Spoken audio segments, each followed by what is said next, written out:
Okay, welcome everyone to, what is it, March 19th? Workshop number 2 for our budget. Can I have a motion, please, to open the meeting? So moved. Linda, second. Shanna, all in favor? Yeah. Aye. Please stand for the pledge. I pledge allegiance to the flag of the United States of America and to the republic for which it stands, one nation, under God, indivisible, with liberty and justice for all.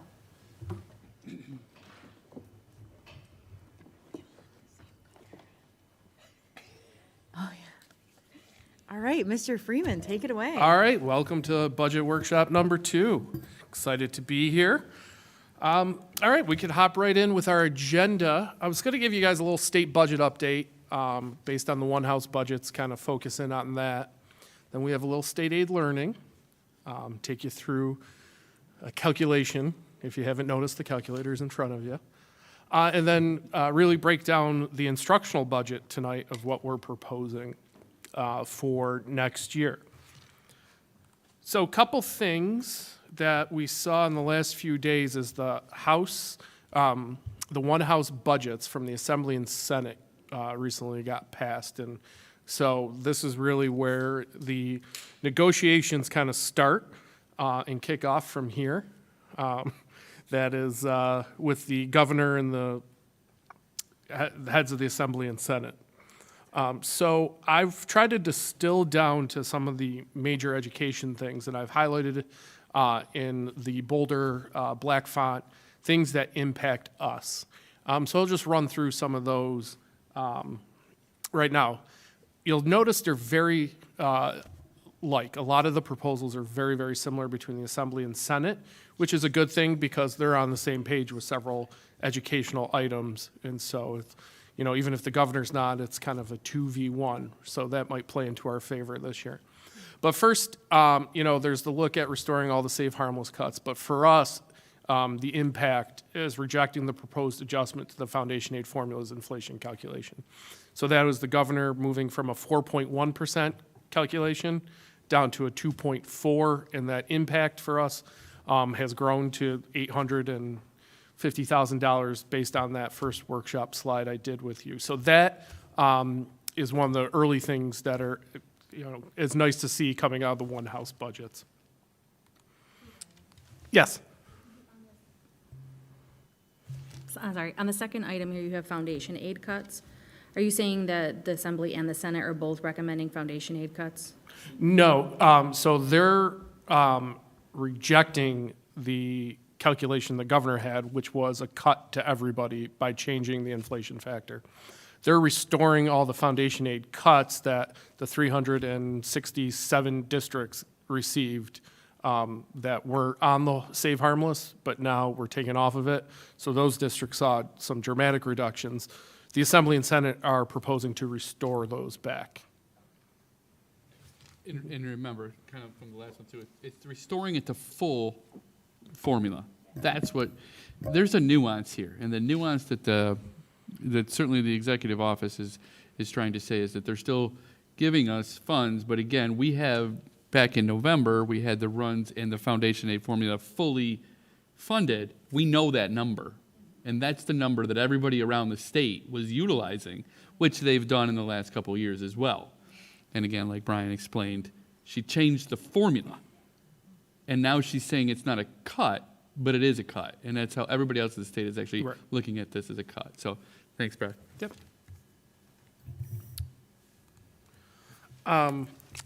Then still uniform, Assembly and Senate, $1 million to study the formula, which a lot of groups have been asking for, funding universal school meals. One that's really important to us is increasing that BOCES aidable salary cap, since we do send a significant amount of students to educational tech programs at BOCES. So being able to change that cap, which hasn't changed since the 90s, and move that up, even though they're on slightly different schedules, would be very beneficial for us. It would increase our BOCES aid based on the amount of students we're sending as well. On this slide, I just wanted to highlight right now, We are in queue for about 850,000 prior aid claims. Last two budget cycles, they have not allocated funds to pay those downs. Historically, there was always a minimal amount, somewhere between $20 and $30 million a year as part of the budget to pay past claims. That has gone away in the past couple of years. And the process that happens is the state is very far behind. They audit capital projects. I'll use that one as an example. Audit and say, oh, that's right, you should have gotten aid on this building project from 2002. We owe you $100,000. We know we owe you $100,000. We're going to put you in the back of the line, and when we get money, we'll pay you. So every district has those. So ours total just about $850,000. So having any allocation here would be beneficial to keep going down the list and paying down districts. Then increasing overall in per pupil funding for pre-K. Not a lot of specifics with that, just that they're both interested in looking at that, which would be beneficial as well. Some slightly different comparisons on this last slide here about the zero admissions. Assembly with another new $2 billion bond act for school technology, pre-K space, zero emission bus charging infrastructure, energy efficient facilities, and school security technology. That's a lot of different things competing for that $2 billion. So how much would really go towards, the zero emission bus charging infrastructure? That's, tossing a cup of water into the swimming pool. When you look at the overall price tag associated with a couple of those things. On the Senate side, a little bit more hopeful is to have that school bus agency leadership level working group to really have, here's the issues, here's some solutions kind of conversation with a bunch of the different stakeholders. And also the Senate, surprised this wasn't in the Assembly, which is really, really important to us, is extending the public retiree income cap waiver for an additional year. We love our retirees. We love them coming back to help us, whether it's subbing or picking up long-term subs or, sub-driving, subbing anywhere, coming back to work full-time. Mr. Swinson almost jumped out of his seat, by the way. Yeah. Yeah, exactly. So we're extremely happy to see that from at least one of the proposals. So maybe that can grab some steam as they're in the negotiations, because that's pretty important to a lot of districts. And I highlighted it because we know it's important to us as well. That was high level, just kind of update what's happened in the last week. I also, if I go back a couple slides, and I know I updated this earlier onto slide 3, I highlighted a nice little chart from the Council of Superintendents for everybody that kind of talks in very specificity. There's a bunch more topics. I did not get into all of them because some of them don't, but it does a nice comparison between the governor, Senate, and the Assembly. So I linked that there too, so we'll get that up on board docs, but it'll live on the website as well. I think while Brian's getting ready to go on to the next slide, I think you can see in the Senate and the Assembly both that we've actually got some certain movement at least from those two entities of some of the things that we've been advocating for. And I think that that's important to note because we've been talking to our legislators and to state ed, and that's a great thing. That doesn't mean this is going to happen, right? We know that too, but at least I think we can feel good about their listening from both the Senate and the Assembly and state ed. Thanks, Brian. All righty. Yeah, and anytime there's updates or anything, be happy to pass them along and share them. So that's the state perspective for this workshop of what's happening. Like I said, it's time for the negotiations to happen, and we'll see what comes out of it, hopefully by April 1st. But all the tea leaves are pointing towards post-April 1st for that. So next up is a little state aid learning. I'm going to call it Excess Cost Aids 201. I think we've graduated from the introductory freshman courses, and so we'll call this a 201. And we've kind of focused in on this one because there are some special education changes in the budget this year, and this is tied to it. So I kind of want to, pull those two pieces together for everyone. So before we start, though, we're going to do a little background knowledge, but I just want to point out, everybody should have three things in front of them. You have a printout that looks like this with a bunch of staff members and how much money they are earning for this imaginary ABC district. Okay? President. George Washington. And then the second sheet of paper you should have is an imaginary student with a front page of all their services for an imaginary IEP.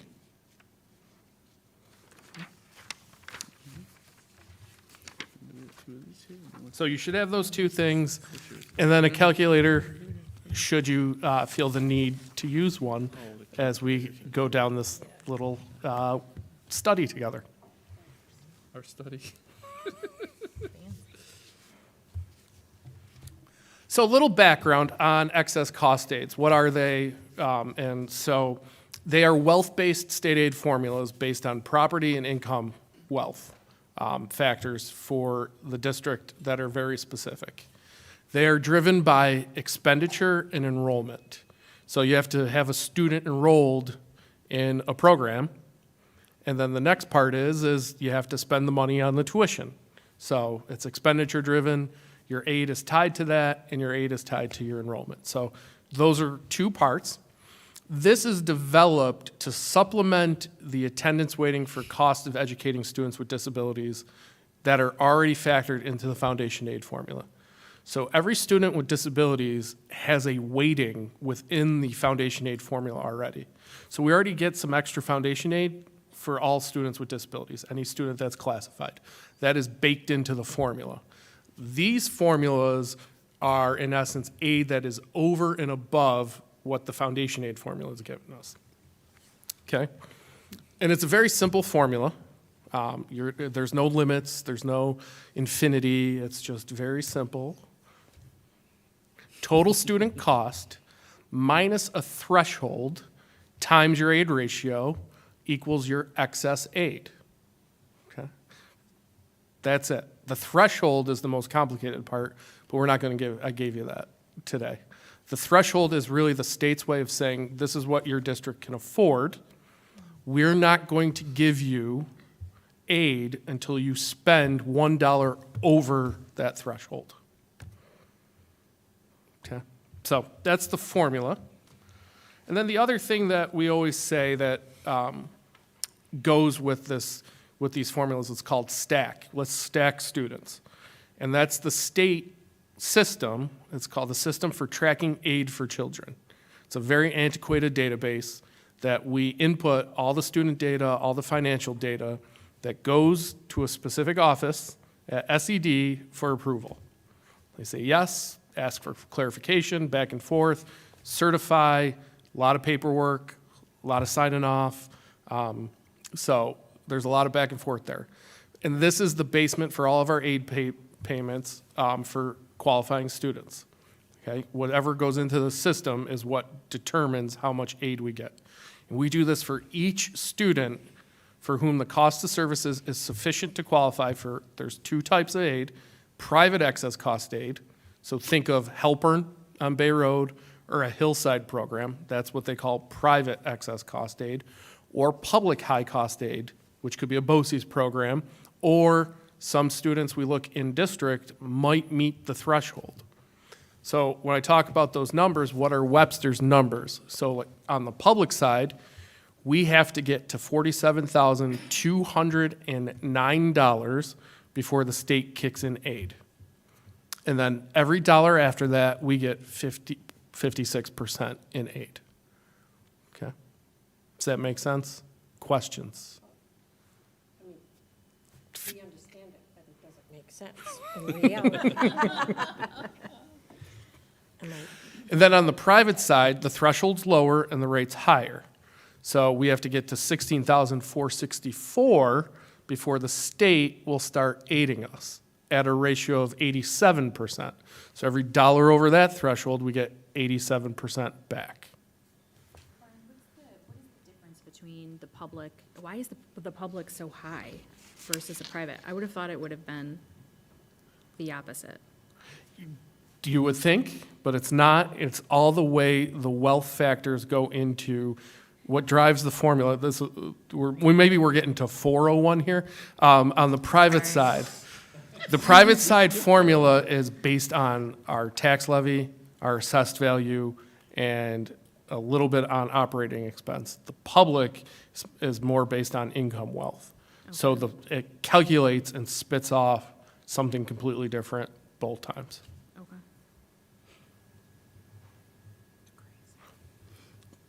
Private has historically been a little bit more expensive, but that's not the case anymore. So they're pretty even in the cost. If not, the cost has grown substantially for a lot of the BOCES placements. So there's our numbers. Okay.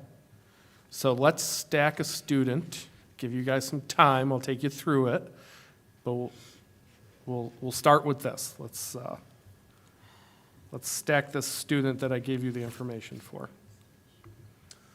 So we're going to calculate the total cost for student number 1 that's on this sheet right here. Okay? I provided you all the data for the staff that works with student number 1. Big hint is you're going to calculate the yearly cost associated with student 1. Okay? And then plug all that into the formula that I gave you on slide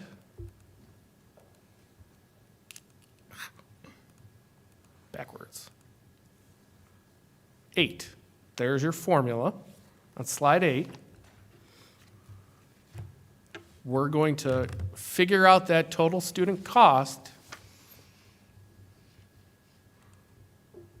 based on the information I've given you.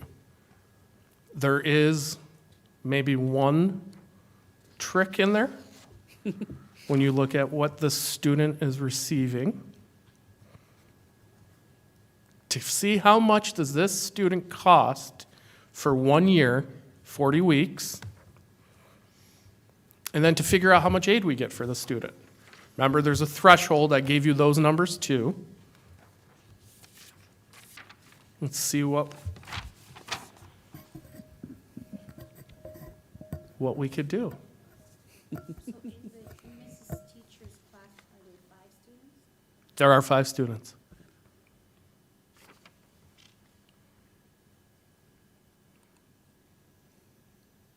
Even though the ratio is 8, 1 to 1, they've got 5 students in there, right? I can't trick you guys. That was the trick. I think.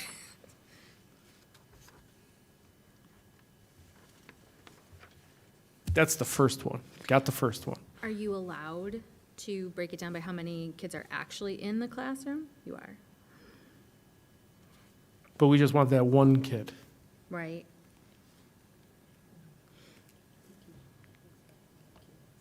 How do you turn on a calculator, Brian? Doesn't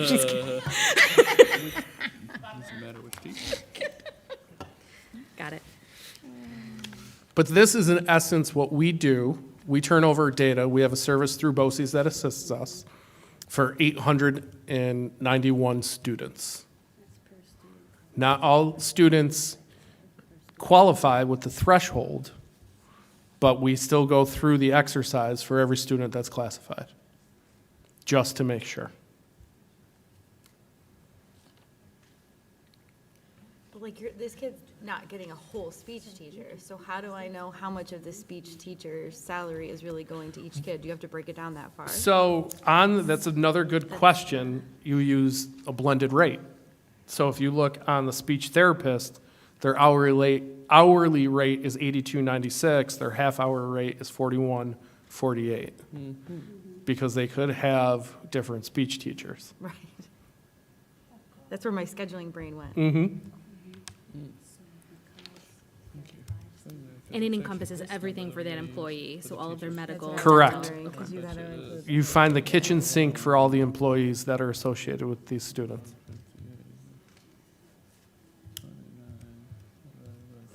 Gotcha. I think. Remember, everything's over 40 weeks, too. Even, we don't take into account breaks, it's a 40-week schedule. Yep. Total everything associated. I already don't. Every cost associated with the staff member you can think of. 30 minutes, 5 times a week. They gave us the half hourly rate. Right. For the official minutes, Heather, It's half-hour I increments, would expect right? you to calculate it. 41. Show your work in the minutes. You don't want to see what I wrote. Basically times. So Brian, instead of doing like an hourly rate for the special education teacher, you did a blended hourly rate with all of them? So there's only one special education teacher. Yeah. So that But for blended- the, like, speech therapists, a lot of the times, and the that's same what that concept hourly with an rate OT or PT, it could change. Okay. So, under the guidelines in the stack system, you could create a rate for your district. Okay. Based on everybody, because it is so fluid with the support services. Yeah. And it's so rare that one Yep, that's. person is assigned to that kid every single time. So 8296 is for the speech therapist. That's the Correct. blended rate. Yep. I think we already did that. Right. Yeah, and I think we did this before we took the aid.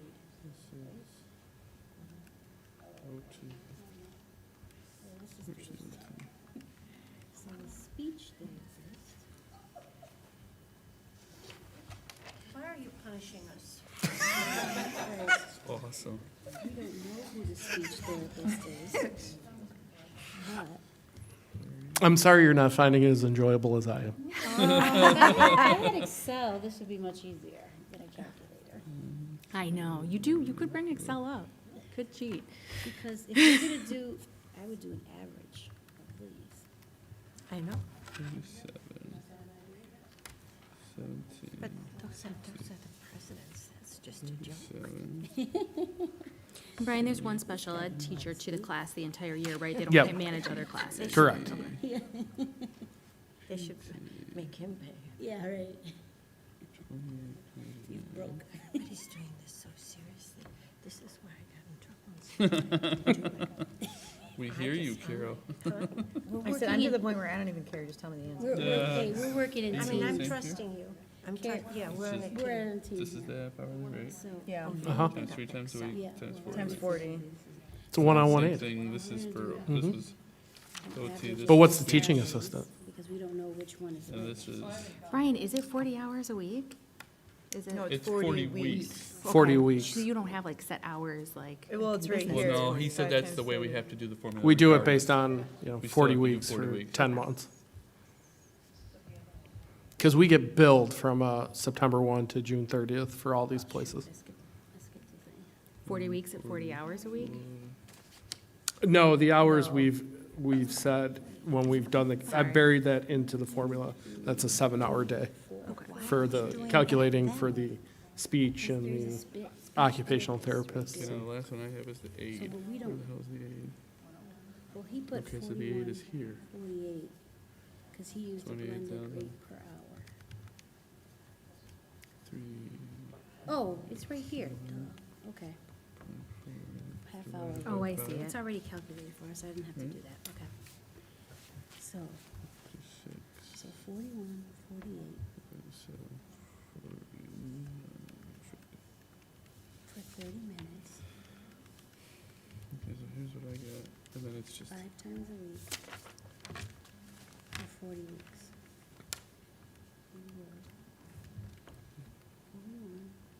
48. I can't read my own handwriting. Like, is that a 9? That's it's a 31, right?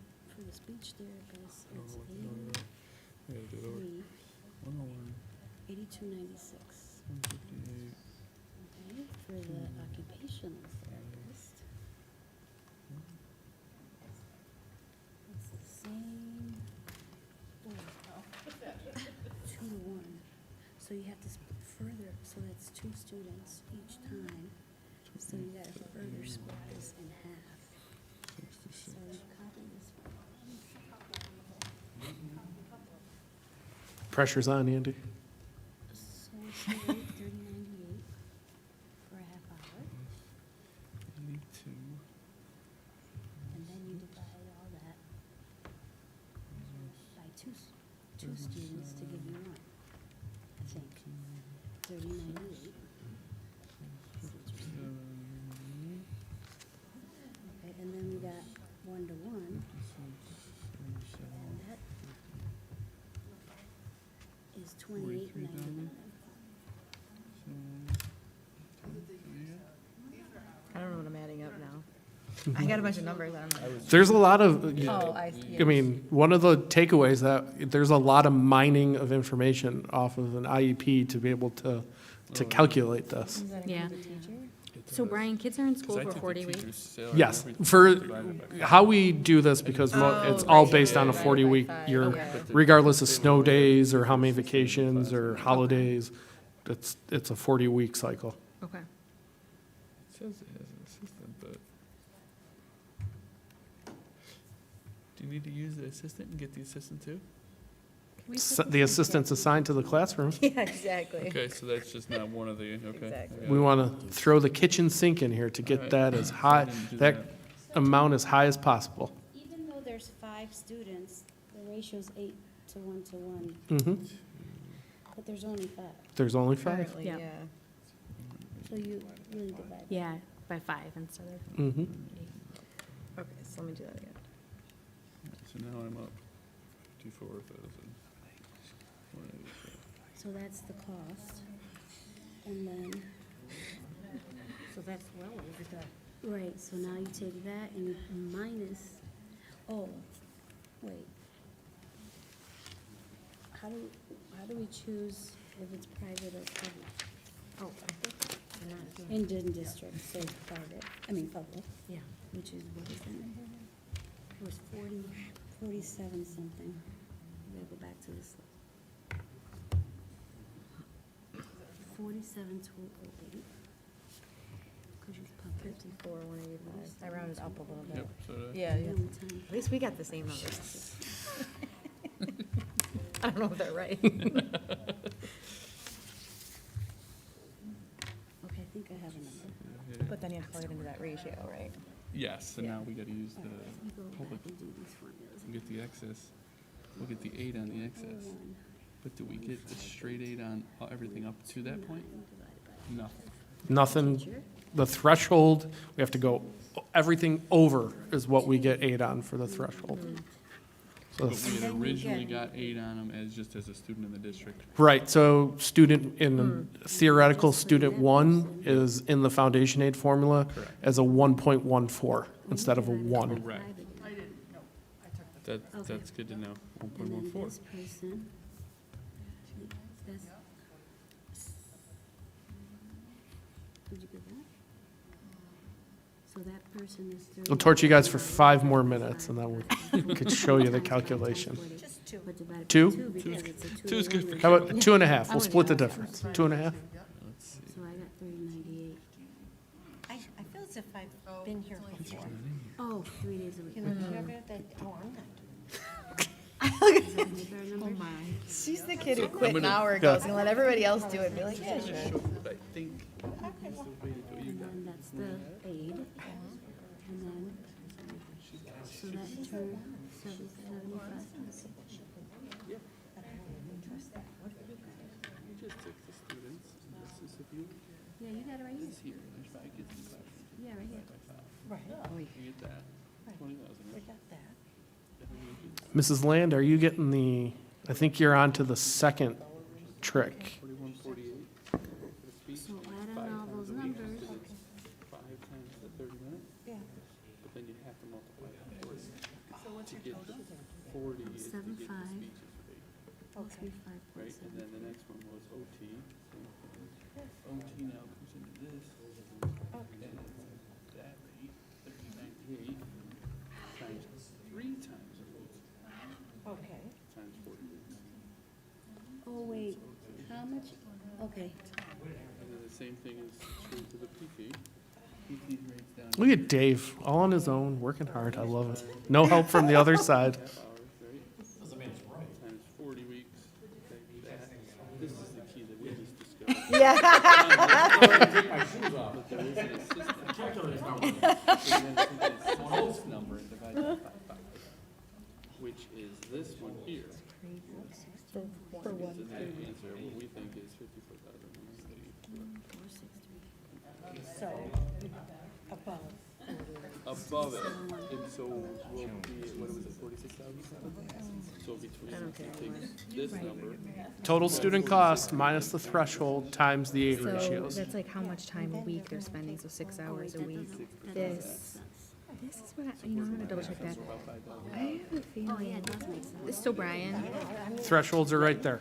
Brian, I have a question for you. Yeah. So your duration is 30 minutes, the frequency is 3, so that would mean that they spend an hour and a half An hour and a half a week. a week, right, okay.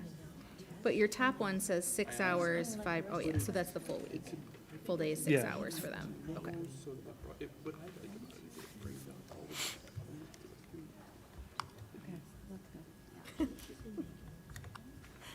I'll tell them that. That's great. Oh, I'm fine, because I checked out.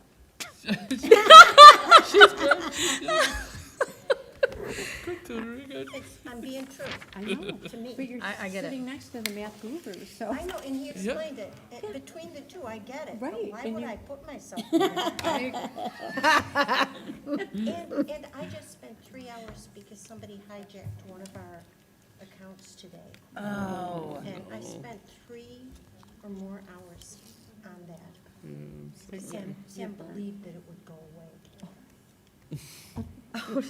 So, I mean, I just came out to that. And it was all figures. And now we're back into figures. Sorry about that. Oh, yeah, no, Carol, it's, But you did know that the threshold, like, you were right there. You're following right along. Totally are. Oh, he had it up 100%. there, he wanted you Which I love. to do it with. All right, let's take a look at What's this he got out together. there? Let's see how we did. Can you put it? Brian, is this Thanks, public? Paul. Is this public? Yeah, right, public? Yeah. So, first, we have the teacher, who's at 101, 158.29, right? In the classroom. That's their total cost. We have the teaching assistant that is also assigned to everyone. So if you look on the IEP, they're assigned to everyone. So we have to take them in totality. So we add up the costs of those two staff members and divide it by, we caught the first trick, was 5 students, even though it's an 811 class, there's only 5 students in the class. So every student in there has a base cost of $30,695.45.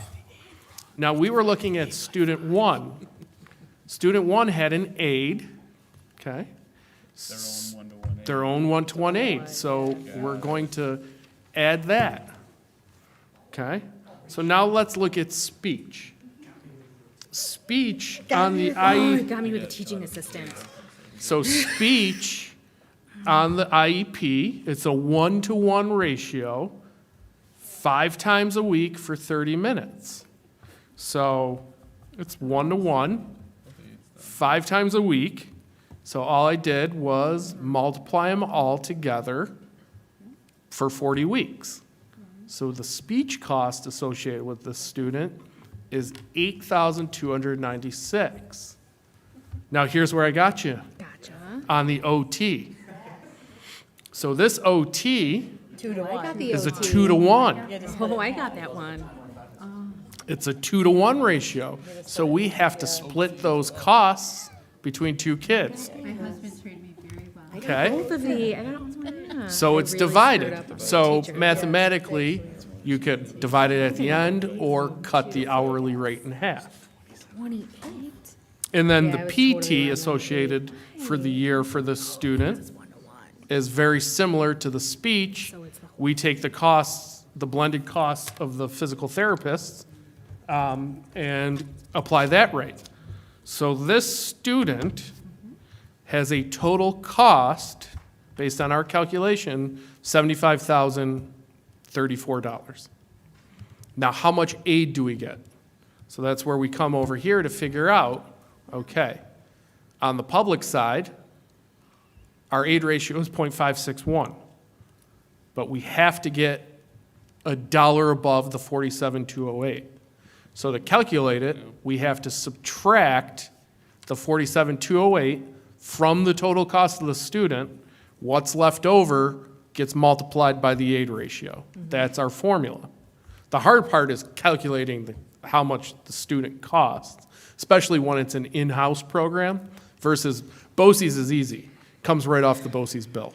They itemize it for us, they do it, it's pick and go, put it in the system. But when we have in-house programs, this is what we have to do for those students. So the aid, if this student was public, which is in-house or BOCES, could have made it easy and just given you a BOCES bill, but that wouldn't have been nearly as fun. So the extra aid we get for this student is $15,611. If this cost was associated with a student that was like in Halpern or Hillside, that's the private, different formula. So now you take the total cost, subtract the $16,463, and then multiply by the 0.871, so you can see you get a little bit more aid for the private. Yeah? If we get more money from the private, why would we do it in-house or public? There's a lot of factors. It's space, it's programming. The private ones, you get more aid because they are very, very restrictive environments. Okay. When you talk like a Hillside or a Halpern, those are So extremely we do restricted. it because it's better for our kids. Correct. It's all about the program. And So so let's say that's, that loud and clear. It's better for our kids to spend more money for them, basically. We could do it on the cheap, but it wouldn't be better for our kids. I wouldn't say it's necessarily cheaper because every one of those groups that I've named, like BOCES programs are all kind of itemized, individualized. There's different tuitions within the BOCES program. So one could have a $55,000 tuition, another one could have a $90,000 tuition. It's all about the level of need and program support. Where, the Hillside placement could be $120,000 or it could be $60,000. So it varies quite frequently based on what's on this front page On of a each student's child. IEP for each child.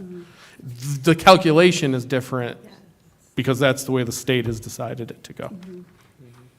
Hey, Brian, how many students do you have to do this calculation for then a year? We do it for every classified kid just to make sure. There are some we know, like, okay, that we don't bother because we know it's not going to come close to the threshold. Gotcha. The private ones are easy because we take it off the bill and do it that way. But, for instance, a 12-1-4 in district will run the calculation for everybody just to see where we land, to stack them or not. Okay, and so each student is stacked independently? They're all individually, yep. Yeah. How long does it take you to do that? I just provide data. We use a service through BOCES Okay. that assists us So because. you made us handwrite this? To get the full experience. Well, no, I mean, do they do it for me? What do you do? They go into the system and type it in, but we supply this All the to data, them.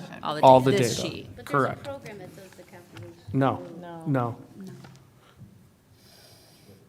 Program is our Excel spreadsheets, Right. and, yeah, You could kind of.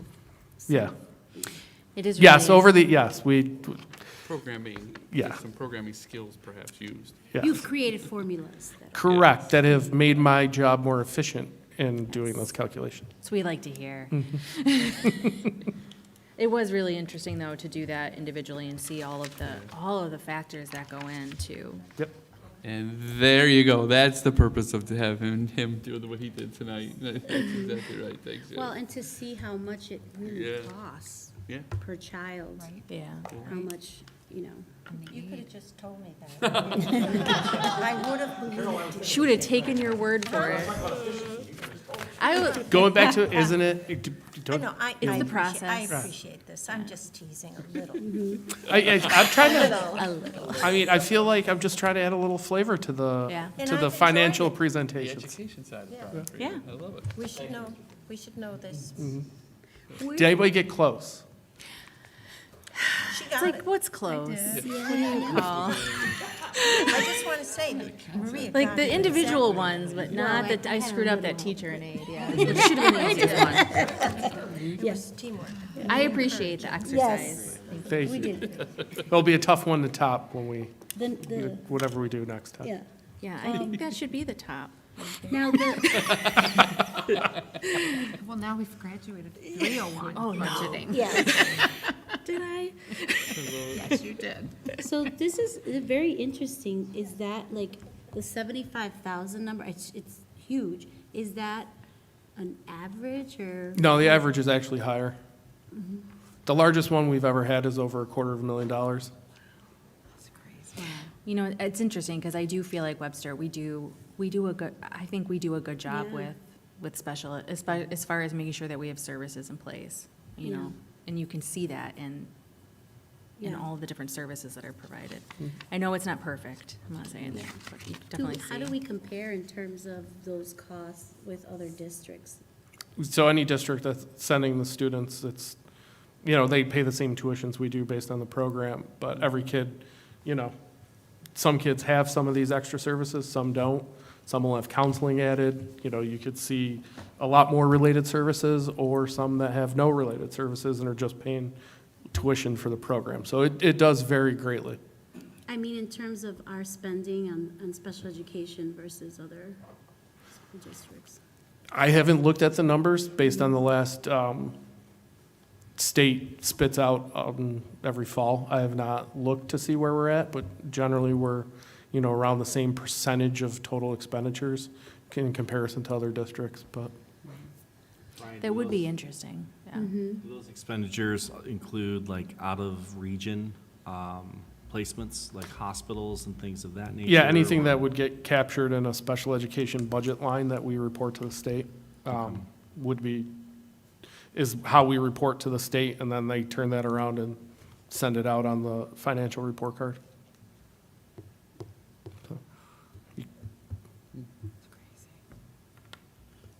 All righty, so let's transition to some fun instructional budget topics. First up is the curriculum budget. So just wanted to point out to you before all the sections, you might remember last year we pulled comments from Thought Exchange. This year, we put in curriculum and had the AI module do it for us to see what would come from it.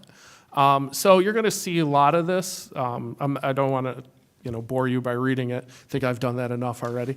But like what the focus is, and had the AI take all the comments and generate it around curriculum. This was the most interesting part of using Thought Exchange this way this year, because I feel like it only really hit perfectly on two of the topics, one being special education, one being instruction. Because you normally don't get a lot of Thought Exchange comments on the curriculum areas that we talk about. But that's there for your reference, just to show we are anchoring back to that as part of our process. So just some thoughts of what's going on with the curriculum budget this year. Salary is up, continuing support for professional development, really centered around literacy work. Also, and with that too, I know many people know we're going through an instructional audit right now, and that process is ongoing. And so as part of the budgeting process, we're trying to, part of my job is to read the tea leaves with our conversations, with senior staff, of like, what's going to come out of that. So kind of do have a little placeholder in the curriculum to see if there's anywhere we have to pivot. So you'll see salaries are up a little bit more perhaps than you're used to. A lot of that is because we're adding PD. This room, I'm actually surprised we're able to secure it tonight because Francine has it locked down for literacy work. But it was good that we were able to get it. Thank you. Heather has the override, so we're good. And then, you'll see when we do the line item, there is an increase in non-instructional salary because we're transferring a new salary into this area. We have a new registrar, an existing employee who actually, usually we get breakage with retirement, but this was actually an increase just due to how many years of experience this person has taking that position. BOCES costs are up here too on the curriculum side. We do a lot of trainings, a lot of PD through BOCES. We bring a lot of consultants. So that ratio is up, as well as our rental costs for Basket Road Tutoring Center. That is allocated to this budget, so you'll see that as well. Here's our line items just to point out. A little skewed, 11.65% increase, but a lot of that has to do with the salary increases of what we're in comparison to the overall budget. The professional development increase is actually the cost of Basket Road lease going up, and then you see the BOCES services. We have about 25 different line item services for curriculum through BOCES. Average 5% increase on all of those this year through them. So that is our curriculum budget that we're proposing. Just touching on the non-instructional salary increase. So that is for, The registrar is a curriculum position. okay. And the registrar salary that took the position from the retiree was almost 2 times as much as the person retiring. Okay. So yeah, that is a very unique thing that happens during retirement. Usually we have a new hire, somebody coming in, and there's breakage, but this was a very unique and experienced person, and they fit perfectly into the job, and they're doing fantastic. So that's why quite a difference on the non-instructional side. And then on the instructional side, I'm sorry to make you repeat that. So instructional side is, there are staff members there, their contractual raise, plus more PD, an allocation for more PD salary or payments for people participating in PD, and then a small $25,000 just kind of hold in place extra that is earmarked to pivot for whatever the instructional audit comes out with. Is it enough? I don't know. But I'm assuming maybe more trainings, maybe some things like that would come out of it.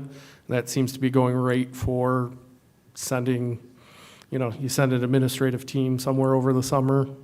That's generally the price tag. Training and If you send a group of literacy teachers, I was going off of I think the last time we sent a group of like web trainers to someplace, like the total price tag, or AP was also one we looked at, AP trainings of what we budget there to send groups to things. So we try our best to cost that out to see, but I could be way off. Maybe they come back and say, oh, you're way off, Brian. This is all our recommendations, and the cost is $150,000. Say, all right, we're going to have to wait a year, Brian. So the professional development line is different than, Correct. A lot of our professional development is just paying people to participate. gotcha. That actual professional development line is a lot of the contractuals that are associated with what we give to the teacher center. Okay. But if I remember correctly, staff wanted more professional development, so it looks like we've provided that at least in some Yeah, capacity. it's Yeah. been, To me, I think that's fantastic, because the more we invest in our staff, the better, I mean, they Right. only directly, yeah, and coming out with the Children. federal stimulus, we Yeah. did a lot there too, so Yeah. we've been trying to maintain that yeah. and keep it going. Cool. Alrighty. Next up is the instructional highlights. No new FTE here, but I did highlight smaller class sizes came out of the thought exchange again, even with the AI functionality. Need for smaller class sizes, smaller class sizes. So this is something that is still out in the community, and it's a need, and so we've kept that going. And Brian, is that smaller class size, is that primarily coming from elementary students? I think parents? it's both. I mean, default, you always think it's elementary, but smaller class sizes, I think I was we've gonna say learned, For high school, too. is running sections at the high school, Okay. especially capstone classes where maybe there's only 8 kids that we wouldn't run before, where we look at like, oh, we want 12 to 15. And we would look to say, okay, there's 8 at Thomas and 3 at Schrader. Let's travel and go one way or the other. So it's more of, when we say smaller class sizes, running some of those elective areas that are smaller, so there's still opportunities for students. Okay. What number would make people happy in terms of smaller class? Is there a number they want? I think one, Right. especially if it's your kid Right, taking I want one-on-one, right. Calc But what's- BC or, what's some of the really, really. Is there a best practice? I mean, I understand that different courses, there might be different Right. best practice. You but- know, we've always used 15 on the secondary level because, 15 kids enrolled, there's always changes in September. Maybe that becomes 11. Are kids going to drop throughout the year? Or I don't want to take the AP test now and that it never happens, stop coming to class or something like that. So when do you lose fidelity in the class type of thing? So we've always tried 15 as being a benchmark for running sections on the high-end electives.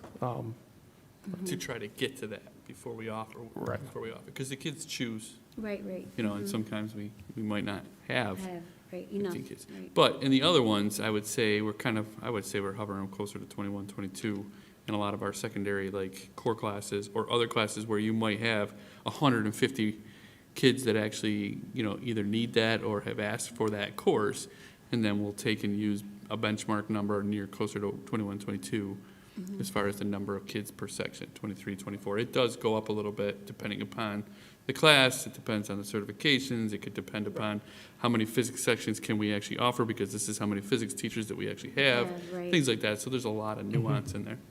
That's where secondary is trickier. Yeah, It's who wants the class, who needs the class. I mean, there's Right. so many more. There's- But in most of our walking around, I would say 20 Right. is pretty much, we commented on that yesterday, so just from my experience, I mean, that's amazing. So it's good to have flexibility, and it does depend on, course requests and things like that. But in our experience recently, we were just commenting yesterday, it was pretty much 20 in all the classrooms we were in, and it was a good number. There was Is it plenty of space, like, Middle school rate is I 5? Yes. know a lot of teachers that would take that in a What's heartbeat. the, what's the maximum threshold in terms of the maximum amount of students in a class? I'll defer to Aaron on that because there Right. is some Polygraph. nuance based on what subject it is, Right, the like core- a science, a classes. lab, so. Right. And at secondary, it does depend on class load, right, versus across all the whole day, where at elementary, it's the all-day, everyday homeroom.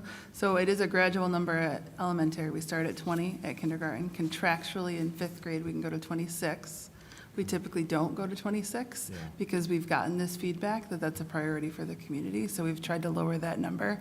So when Brian was saying 21, 22 for secondary as an average, that's also around our elementary average as well. So generally speaking, does that answer your question? Yeah, I didn't know if you would ever go as high as like a 29 or 30 if you had to in terms of enrollment, or if you could split the class into two, just with 15, but. just We'd with probably try staffing. really hard to not go that high. And Yeah. it, That would be again, really depends on the certification of the teacher. Yeah. Can we run a separate section? Can we break a section? Do we have space to break a section? Yeah. Does it fit in the kids' schedules to break a section? So all those things factor into that decision. Our hope would be that we would, if it works.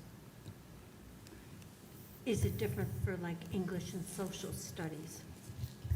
Because I feel like those classes look a little busier, and it felt a little busier when I did it, I know. With the number of, 26 to 30 was pretty common. yeah, I would say it's less common Yeah, now, it's not Yeah. that common anymore. less common. Not that number. That's at the high school.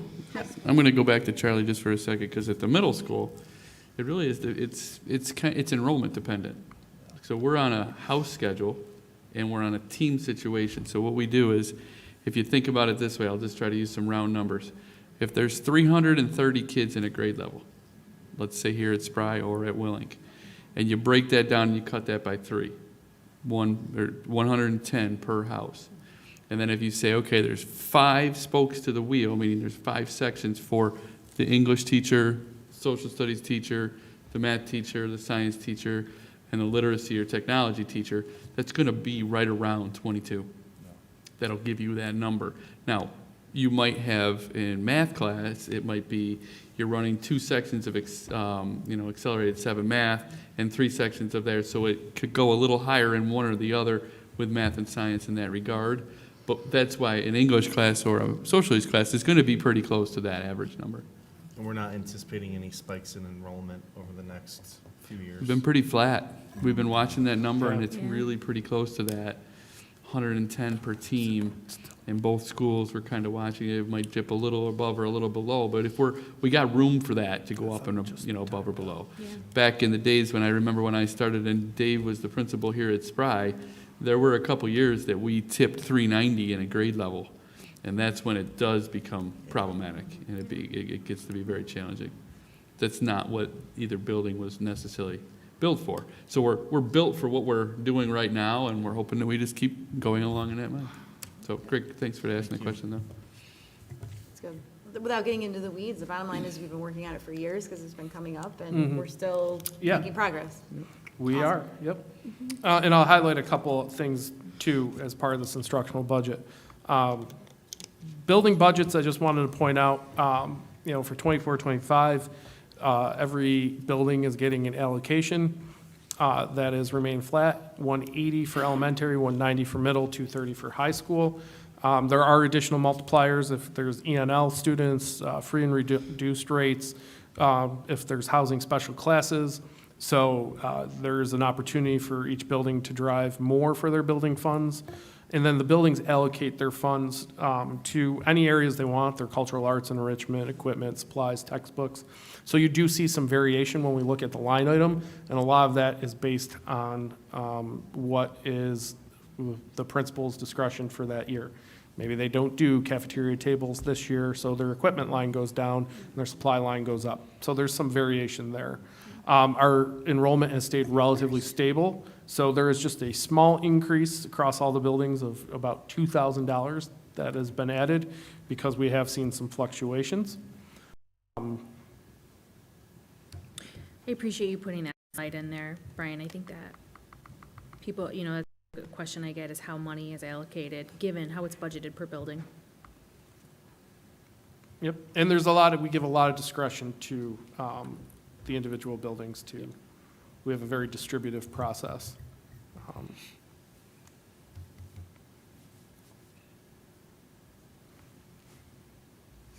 That is not the slide I'm on my computer right now. I would say, I think it gets worse every time 20? you That's all click. right. Go to slide 20.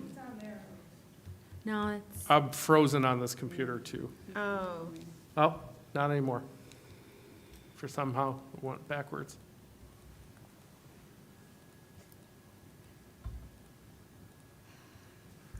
There we go. All right, so, okay, everybody can see there. So I just like to do a 3-year look back at what our buildings are, because you can kind of see where enrollment has been in each building since the formula is very well driven. And so you can see we've had some enrollment increases at Schlegel Road. Small uptick there with a couple new neighborhoods. Pretty much everybody else has stayed relatively stable, few changes here and there. See some, like a small drop at State Road, DeWitt on the way up. So just wanted to show you that's, a 2-for-1 slide there with the dollar amount, and then it really tells you a little something about enrollment as well. I know, Brian, at the end of the year too, you're always trying to look at that forecast, working with the village and town to see like what new developments are going in, how much. Yeah. It's crazy because we see so many new developments everywhere and it never correlates into a big jump in. It does not. Enrollment. And I'll use a perfect example, because we've had this conversation, as people are worried about, what's that, Atlantic and 250 in Penfield, that new complex going up. It's going to be very similar to what was built with the Water's Edge / Bellagio, as far as units and townhome type and 2-3 bedroom rentals, very, very similar.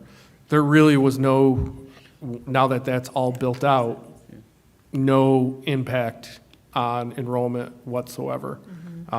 You did not see a spike. We have students down there, we have a bus that goes down there, but there's, with these new communities, there is not this influx of, okay, 3 kids per house. Like, Right. it's not, the 90s anymore. Yeah. When Carole, your classes were in the 30s because we had a gym, people like me and my sister in. That's I was telling Brian, that's one of our hot button spots. You mentioned Water's Edge. Mhm. That's where a lot of our red light camera infractions are, Oh, yeah. because people don't Don't realize or stop and- don't pay attention to stop Mhm. in the That's just a opposite way. crazy section. It's a, of yeah, road. that It's whole, Yeah. yeah, that's a hot spot for us. Yeah, and Not shocking. now we're looking at the old Hillhaven as possibly becoming a new, What are they thinking of doing there? Housing? same complex, similar, like that That's what I townhome. figured would happen. Yeah, so, always watching those and paying attention, and I try to, mathematically adjust for enrollment trends when I know stuff like that too, but, looking 10 years out, I think we'll be fine. So what this instructional budget, all current programs, including all the recently added staff, are in here. So for the class size reductions that we've done, running the electives with smaller numbers, the instructional specialists, the Encore program, all still there. You'll see we did not need to add any new positions for class size initiatives. We actually smoothed out the bubbles as part of this year's budget, and they've maintained, so we are good there. We have increase in centralized textbook funding to address the literacy work going on currently as well. So we think we need some materials possibly on the horizon there. And then I just wanted to spend a minute explaining the additional local share funding for UPK due to the expected grant shortage. So picture it this time last year, April, we get extremely excited. We see all this extra UPK funding. And we have a wonderful UPK administrator, and Mrs. Balsamo. She gets very excited. I get very excited. We are diligent about our paperwork. We have this allocation. The UPK grant is due June 30th every year. So June 30th of 2023. Awesome. We apply for the full allocation that we get. So over the summer, naturally, we staff for the full allocation that we get. Come November, right before Thanksgiving, is when we finally got our grant approved for not the full allocation. So this year's budget is on the hook for almost $800,000 of UPK expenses that we staffed for and budget and planned for that the state is not going to give us. So how are we addressing that? This is where conservative budgeting comes in. This is where we do have fund balance to pivot and adjust to these things. This is why we do have that built within the budget, so we can withstand it. But for next year, you will see there's probably more money added into the instructional lines to keep this going. We're not seeing, there is not as much breakage for retirements. We have had significant retirements year over year, and normally that, eats up a significant amount of salary increases. So if you get 30 retirements, their salaries come off the books because the new staff is making substantially less with their less experience. And so that really drops down our overall budgetary increase on salaries. But this year, we haven't seen that drop because we're using a lot of that difference to allocate it and build in the possibility that the state does the same thing to us again. Do we know Don't want to be why? caught financially in the same position. Do we know why did they tell us why, that they've only given us so much, where they rejected the full grant?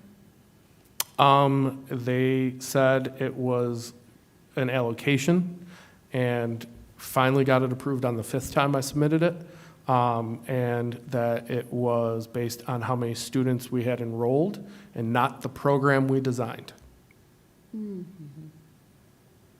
So we designed a great program with some additional supports to help with CPSE and have some additional things into the grant that unfortunately they were more like, oh, you got 348 kids, you're getting 5,400 times 348. And so I know they're going to present this year as part of the process that, oh, you're going to get UPK funding for this, but we're not going to apply for it.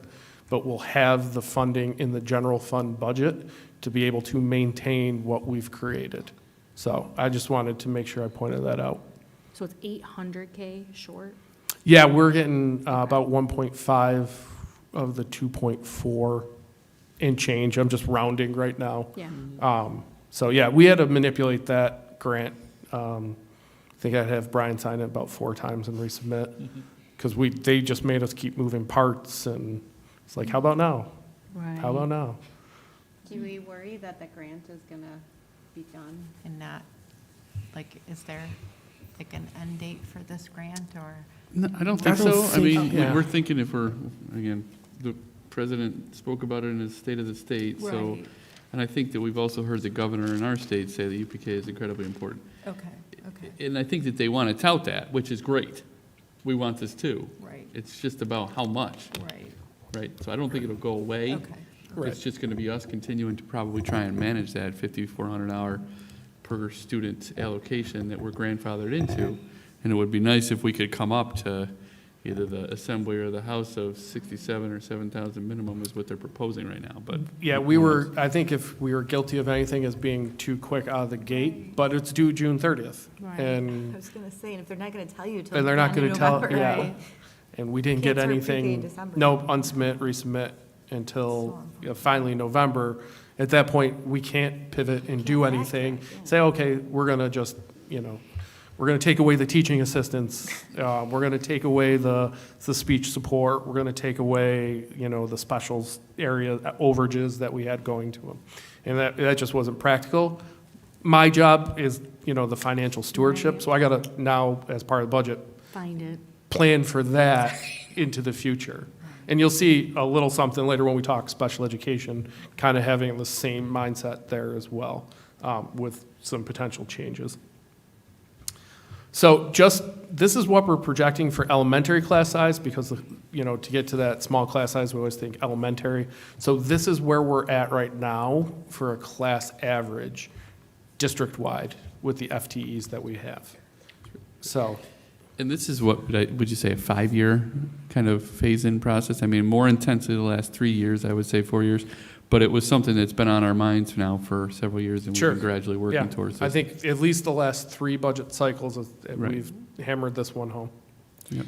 And Aaron, you feel like that this is like at each elementary school? Because I know sometimes we have challenges in certain districts. And we've talked as a group about those bubbles that we had the last year or so, and those have evened out. Wow. So we're pretty excited about That's these numbers, yeah. Yeah. Yeah, this current year, we added 2.0 FTE to kind of squash the bubble that was at 4th grade. Yeah. That was at 24, 25. So how does this compare with the current year? About the same? Pretty close. Pretty close. Yeah, pretty close. Is it like, because I know like we had, some of the contractual obligations had changed. I know I think it was grade 4 that was at like 26. And so getting So, down to yep. 22 is like, that's a great accomplishment. So we broke those 2 sections for this current school year. Okay. And so we're keeping those going into next That's Great. great. school year. Yeah, bear in mind, Shanna, that 26 was really only at one school, Right, that's why I was like, I right? So know. that it was 20, 21, 20-ish in that area for other schools. Yes. And so the average was obviously still 23 or something like that, but And what's a struggle too is some of those parents knew that, you Sure. know, so they're like, well, over here, if I sent my kid to school, I think it's fantastic that you guys have gotten Yeah. that in all the schools. And and honestly, I know it doesn't look like a big difference, but from 26 to 22, it's a big difference. it's huge. And it's always something we're continuing to work on. Can we guarantee we'll never have a bubble? No, we can't, because Yeah. sometimes it's also limited by space, Right. right? You've got only so many rooms in each one of the buildings, and then sometimes we can only have so many classes, and it might be a little bit bigger, so. Yeah, I think that's a fantastic number. Now, going back to best practices for the elementary, what is the benchmark or the best practice for class size? That's it. I'd say we're So looking we're at good, it. I right? think we are. So, yeah, we need to tout, well, we probably do Yeah. tout that, and I remember seeing that in our, Yeah. um, Well, and like Brian said, Yeah. that was a big part of the thought exchange. And not everybody participates in thought exchange, but those that are interested and those that have been having conversations with any of us here or through thought exchange, it comes up, and that's why we're continuing to. right. to But do they this. keep saying we need more, smaller class sizes, but they don't realize that this is Right. the goal, we got there. Yeah, So you keep mentioning it, Yeah. we got there, we did it, woo-hoo, yeah. you know? Well, and maybe that's something we need to highlight, you know, when you send out the Budget. publication. Yeah, like I maybe know we need did a last year, I remember Yeah. seeing that. We did last year, I think we Yeah. can do it again this year, Yeah. absolutely. For sure. Just goes to show you, I know. So here's the line items for the instructional budget. Just to point out, you see some of the red variants because those are the fluctuations, principals, changing things. I will point out the textbooks because probably thinking, Brian, 2 slides ago, you said you increased textbook. Why is it a negative? Well, I did. We increased the central textbook amount. So that kind of leaked to the principals, I think, that we were going to centralize some ordering for them as part of their building budgets. They're like, oh, you're picking up the tab, Aaron, at district office. I don't have to spend it. And they transfer that money out of their textbook funds and into other areas. So that's why you see it as an overall net drop, because we're picking up the tab at district office for some materials, and they don't have to. Yeah. That's the old, you better spend it or you lose it. Yep. So I just wanted to point Use it that or out lose it. as part of this. You know, non-instructional salaries, just, you know, a lot of that is just driven by minimum wage pressure and what we're seeing there. So those increases really being a little, well, I won't even say they're out of, they're askew, because that's the new normal on the non-instructional side. It's just trying to keep pace with what the state's, you know, 6-7% every year on minimum wage. Next up is special education. Some thoughts there that the system was able to provide, variety of placement options, additional student support were really the themes there. So what are some special education budget changes? Got about 4.0 FTE added this year. A TOSA to support elementary special class. We have 1 right now. That person is phenomenal. We're going to try to clone that person and create another one to help support. We're expanding the 15-1 program, and the ICT incoming kindergarten is looking like an extra 1.0. The 4th one is, for me, a 1.0, because if I've learned anything in the budget practice the last 2 years, is that sometime in the summer with CPSE, we have some kind of emergency of more classified kids coming out of COVID that are receiving services where we have to pivot and find a 1.0. So instead of having to go find it or take it away from somebody else after the budget is passed, we're just going to bake into this budget an extra 1.0, because undoubtedly on June 15th, Andy, Aaron, and I are going to have a conversation that is like, you know what? Yeah, CPSE is sending, 12 more classified students into kindergarten. And so we need that 1.0. And here it is. So that is a learning from the last 2 cycles this has happened, where we haven't matched up and had to have taken it from other areas. So this way we don't have to take it from another area. It's sitting there in weighted anticipation for that to happen. I'm pretty 99% sure it's going to happen again. So those are the staffing changes there. And then BOCES placements, I call them BOCES placements, but it could be also our private placements as well. It depends on, we are making a significant investment in out-of-district placements this year due to student need. We've heard loud and clear from some of our buildings and staff that we need to possibly look at as these placements as an option and an alternative. So we're adding allocations for multiple placements with an estimated average tuition of $100,000 for those placements for next year. And then similar to the UPK conversation we had, just there's some federal uncertainty here in a lot of stuff. Right now, a lot of our special education salaries are subsidized by the IDEA grant. So those are our 611, 619. So we are actually going to transfer, it's an accounting thing, rather than have the grant and all those salaries in the federal grant fund, we're going to have the general fund take up some of those, transfer it over, because this is one that we're hearing things that we might get a reduction in the next year, year and a half, 2 years possibly, depending on how the federal government goes. So we want to be prepared for that. And I think we have the ability now. So that's going to come across as a salary increase when we look at the line items. So you could see, between the 4.0 and transferring some of that grant money over, it's what in the accounting world we call double booked. They're in the grant, they're also in the general fund. It's what we did with a lot of the federal stimulus positions, so we could keep both of them. So we see that as an increase there. Non-instructional salaries, same story, can't keep pace with the minimum wage, so you see almost a 9% increase there. And then the large commitment on the BOCES service line right now for those extra placements, a $1 million increase invested in that as well. So our totals are for special education are the highest increase because this is where we're adding the most.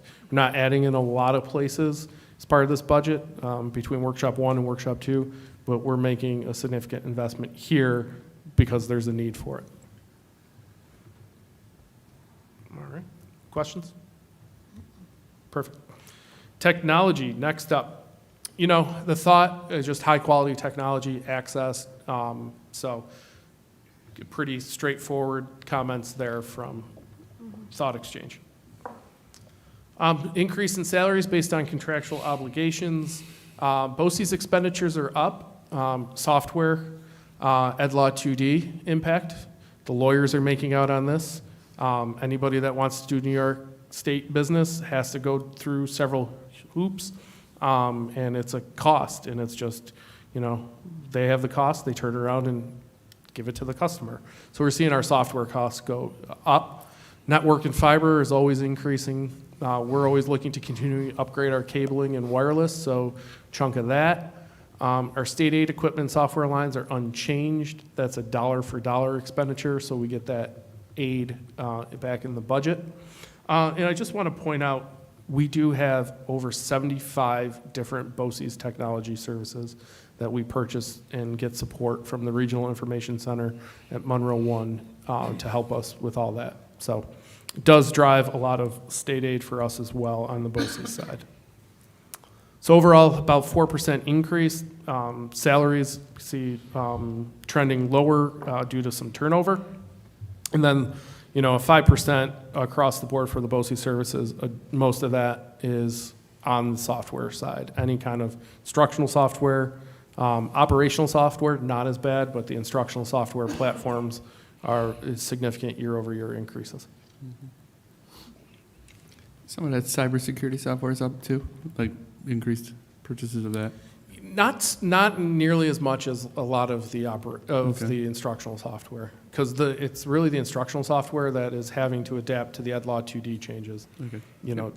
Our mom and pop software companies that we've been using for years that don't really have that, that infrastructure are now having to build that up to be able to do business in New York State. Correct. I got you. Yep. Thanks.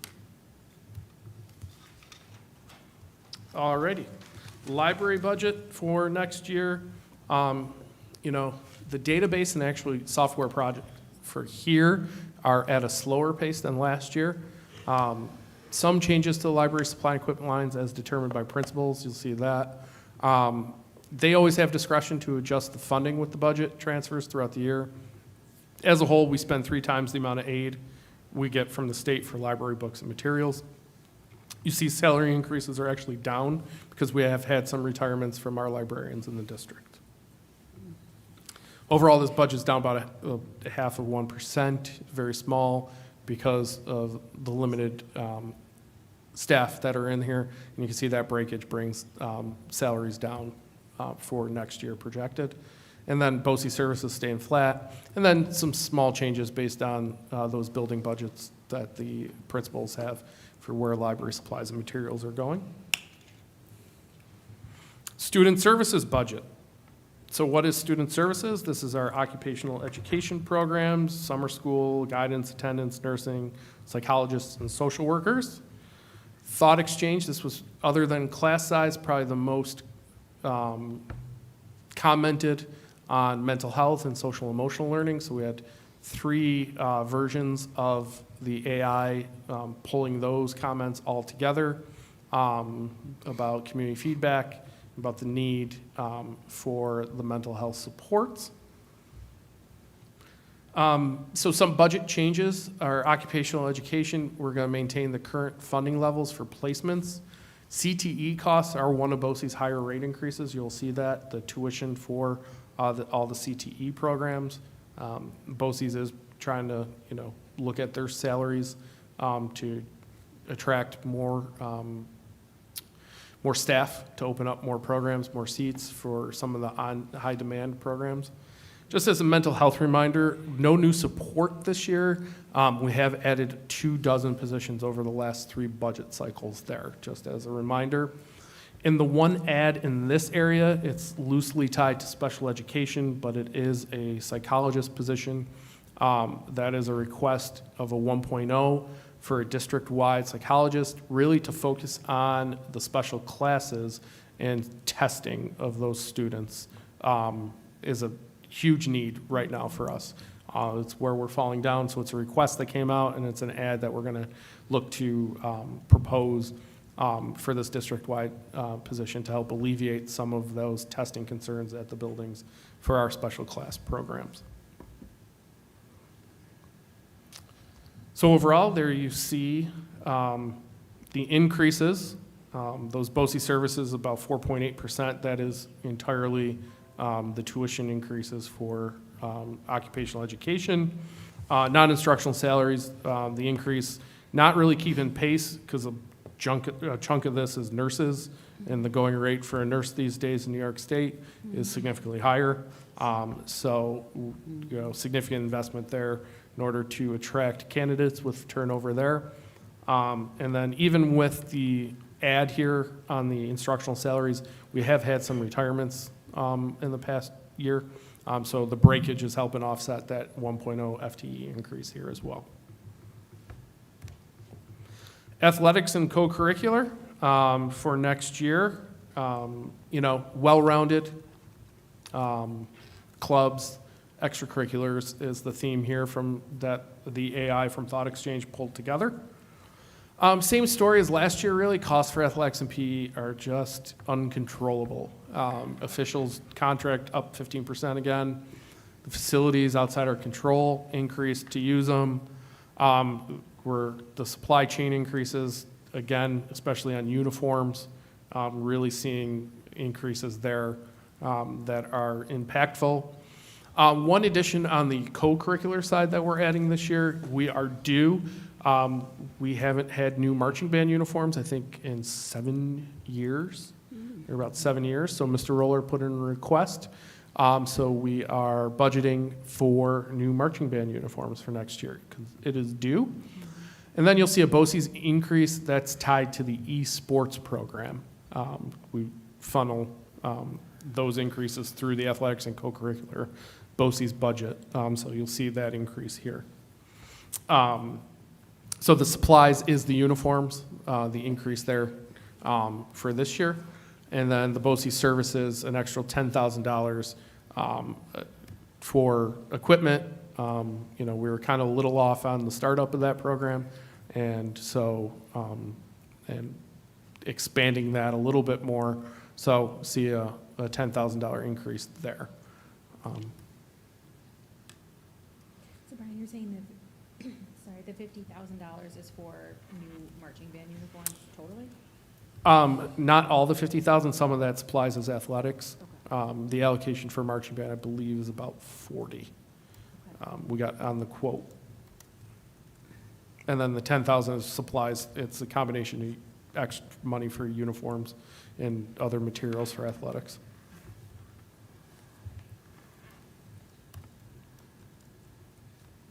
And just to look, at the slice of the pie for this workshop, instruction and special education are bulk of everything that we do here, as it should be.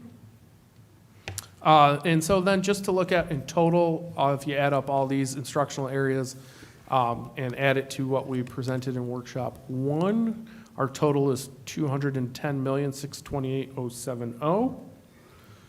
That is a little over a 3% increase over 23-24 of $6,189,340 for next year. 303 is the percentage.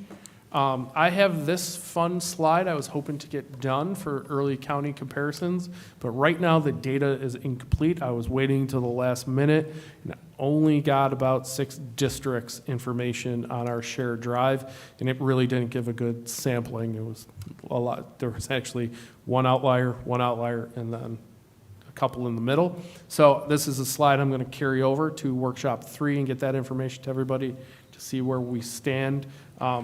Was hopeful for tonight, but not enough good information to share. I just wanted to put that out there that we will look at this, how we compare to the other districts in the county. So some next steps coming up is, we're always going to finalize that staffing, really lock in enrollment at the elementary, which we think we're good. Having UPK and Eric Blask in the data, our kindergarten number, I think, is pretty rock solid right now. But we'll take a last look at that, and also at the high school course finalization, look at that, which can change some of our budgetary numbers a little bit by the time we get to workshop 3, but we'll have that highlighted in case it does over the next month. Focus on workshop 3 is really going to be finalizing state aid and the other revenue categories. Some things you might see get released by the next time we meet is the required admin disclosure, property tax report card, our school report card might come out, and the property tax exemption report might come out as well. I've linked here the website where everything can be found as well for everybody. And then some dates I just wanted to highlight as well. April 6th is our next workshop. April 16th right now we're keyed in for budget adoption. But I did want to point out a flexibility window we put in here. So we've kind of said, I don't think it's the 6th, that's a Saturday. April 6th is a Saturday? it is? I think it's the 9th, right? I think it's the 9th. Well, you got to read it upside down. That's what I thought you were going to It's say. right, it's after the eclipse day, the day It's we've the been day talking after the about eclipse for like day, the that's last. right. Say, Nope. Okay, so I was like, wait, We love I you. feel like it's over break. Yeah. Yeah. That's okay. So April 9th is workshop number 3. It's one time Google. See, I I was love on that Google right now. number. I Thank was you. on that number. You were warmed up to the numbers. You were on it. So April 16th we have for budget adoption right now. But I did want to point out this flexibility right here between that April 9th. Well, maybe I'll start on hey. Saturday. You'll be by yourself. If there is a late state budget and we don't know and we want to pivot, we do have some time. We're not legally required to adopt a budget until April 23rd. So I just want to, we have a little flexibility there. We could wait an extra week. Something got adopted on the 15th or 16th. We could, maybe postpone, look at another date and say, okay, let's understand what just came out. So we do have some flexibility there. Just wanted to point it out. May 1st, we'll publish all our budget materials. May 7th is the budget hearing. Hopefully that's not a Saturday or Sunday. And then May 21st is our annual vote. It's a little later this week than normal, or this year because of leap year and the way April, May fell. Questions? Very nice, Brian. Thanks.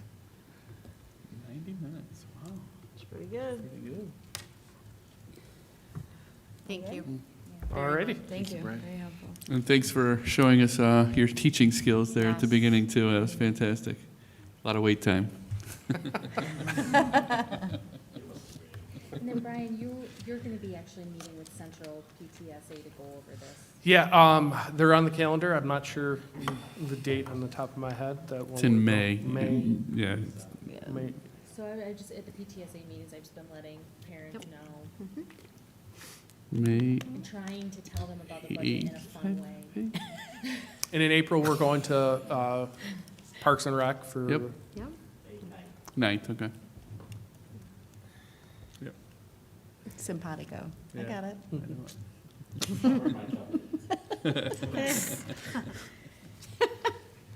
Well, thank you, everyone. Thank you. Appreciate you for being a good sport with that activity. It was great. So with that, can I just have a motion to adjourn, please? Carol, so moved. Second? Shanna, all in favor? Aye. Thank you.